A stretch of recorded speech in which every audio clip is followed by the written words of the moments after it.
You mentioned that these movements, the social movements, begin or have their origins in the South and then are gradually moving north towards the US and Europe.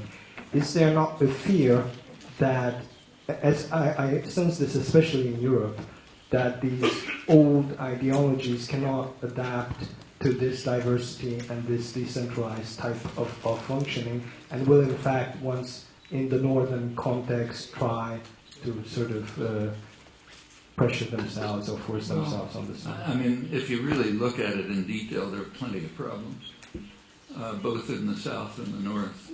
There's a lot of dictatorial control. So the control over the World Social Forum meetings and activities in Brazil, in India, is heavily influenced by centralized groups in those countries, to the extent that participants often don't know what's going on. Things are being decided somewhere and you don't exactly know where. The European component, which is mostly French-based, comes from a highly authoritarian tradition. The French left is an extremely authoritarian tradition in its entire background, and secretive. So you don't, and they're pulling a lot of strings in the background that nobody quite understands. In fact, a friend of mine who was on the directing committee, the committee that was sort of organizing the meetings, told me last year that it was like being in the Politburo but not knowing who was in the Kremlin. You know? I mean, the orders were coming from somewhere, and they somehow had to adapt to them.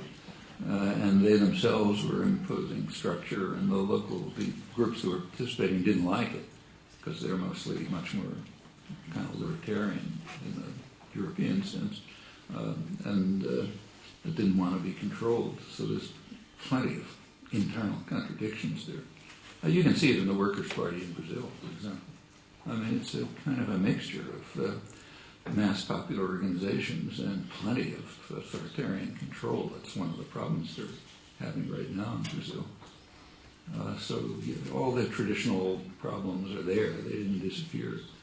And these are kinds of struggle going on to try to maintain the structure of a really participatory organization which is free and internally democratic within the framework of a history of authoritarian domination and just tendencies towards it. I mean, any of you who are active in groups, small groups or large groups, know that there is just a natural tendency. You just have to resist towards centralization of control and authority. There just are certain people who are going to be interested in and willing to take on responsibilities and make decisions, and others are too busy or not interested enough or whatever. And groups can tend towards highly authoritarian bureaucratic control, and those are just tendencies you've got to constantly be aware of and overcome. And when you get to huge international movements like these, of course it's there. It's not so much ideological, because there is no ideological center, but there are several control centers, and they're pretty obscure and quite disruptive. They make people pretty unhappy, and rightly. So those are problems that have to be overcome in these movements. And if they're not overcome, they may destroy them, in fact.